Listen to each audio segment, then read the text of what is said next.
అధ్యక్ష రాజు గారు చెప్పినట్లు ప్రధానంగా ఏంటంటే ఇక్కడ 2-3 విషయాలు చెప్పారు. ఒకటి, ఎంతమందికి ఇంకా వేకెన్సీస్ ఎంతమందికి ఆర్డర్స్ అనేది ఇష్యూ చేసామనే దానిపైన ఒక డిస్కషన్ ఉంది అధ్యక్ష.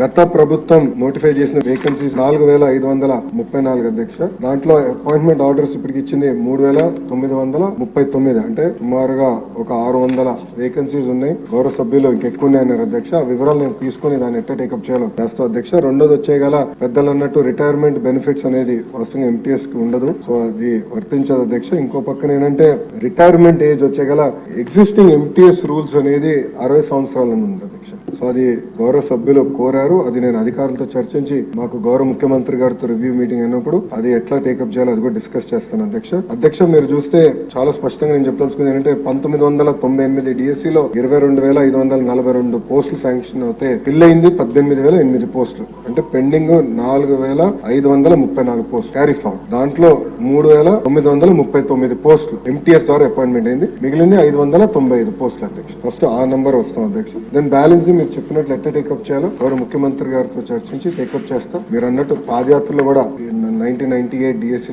మెంబర్స్ నన్ను కలిశారు. గత 5 నెలల్లో కూడా ప్రజా దర్బార్ లో కూడా నేను కలుస్తాం జరిగింది. సో సబ్జెక్ట్ నాకు అవగాహన ఉంది అధ్యక్ష. ఒక పద్ధతి ప్రకారం ఇది ముందలు తీసుకెళ్తాం. అంతేకాకుండా అధ్యక్ష, నిరుద్యోగ యువకులు ఒక హామీ వదలుచుకున్నాను అధ్యక్ష. నేను అధికారులు కూడా నేను చెప్పింది ఏంటంటే అసలు డిఎస్పీ పైన గతంలో ఎన్ని కేసులు పడినాయి, దేని వల్ల పడినాయి, ఎందుకంటే ప్రభుత్వం మనమే మేజర్ లిటిగెంట్ అవుతున్నాం, అట్లా కాదు. గతంలో పడిన కేసులన్నీ స్టడీ చేయండి, స్టడీ చేసి ఇప్పుడు ఇచ్చే డిఎస్సి నోటిఫికేషన్ పకడ్బందీగా ఇవ్వండి, అందరికి ఆమోదమైన డిఎస్సి నోటిఫికేషన్ ఇవ్వాలి. ఇది మళ్ళీ ఒక లీగల్ లిటిగేషన్ లోకి వెళ్ళకూడదు అని చాలా స్పష్టంగా నేను చెప్పడం జరిగింది. అధికారులు కూడా చాలా టైం పెట్టారు దానిపైన అధ్యక్ష. మీ అందరి సహకారంతో one of the best notification త్వరలో మేము ఇవ్వబోతున్నాం. యుద్ధ ప్రాతిపదికంగా పెండింగ్ ఉపాధ్యాయ పోస్టులని కూడా వచ్చే సంవత్సరంలో మేము భర్తీ చేస్తాం.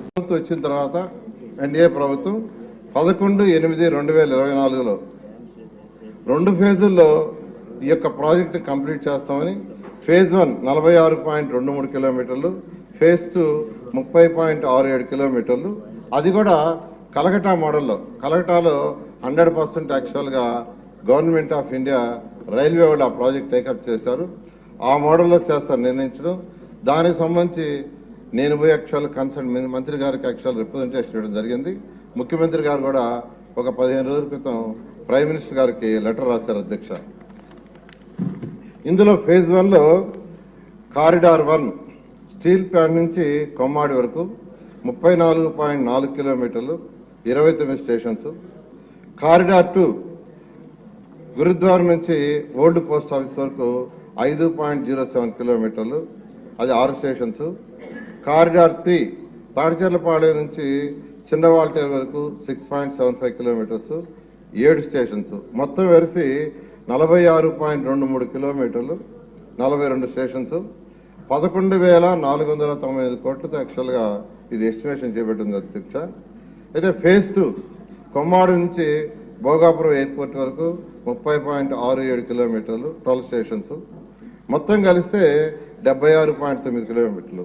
అయితే ఫస్ట్ ఫేజ్ యాక్చువల్గా చేసి తర్వాత సెకండ్ ఫేజ్ పోతామని, ఎందుకంటే ఇండియాలో ఎక్కడ చేసినా వాళ్ళు ఫేజ్ 1 ఫేజ్ 2 లెక్కన చేశారు, అవన్నీ కూడా స్టడీ చేశాము. దాని మీద ఫేజ్ 1 యాక్చువల్గా శాంక్షన్ చేయమని కేంద్ర ప్రభుత్వాన్ని అడగటం జరిగింది అధ్యక్ష. ఇక్కడ రీసెంట్గా ఈ యొక్క ఎన్డీఏ ప్రభుత్వంలో ఉన్న విశాఖపట్నంలో ఉన్న నాయకులందరూ యాక్చువల్గా డిస్కస్ చేసి వాళ్ళు ఒక ప్రపోజల్ అడిగారు అధ్యక్ష. ఏదైతే ఇప్పుడు యాక్చువల్గా ఈ మెట్రో లైన్ పోతుందో అక్కడ ఎక్కువ జంక్షన్స్ వస్తున్నాయి, క్రాసింగ్స్ వస్తున్నాయి.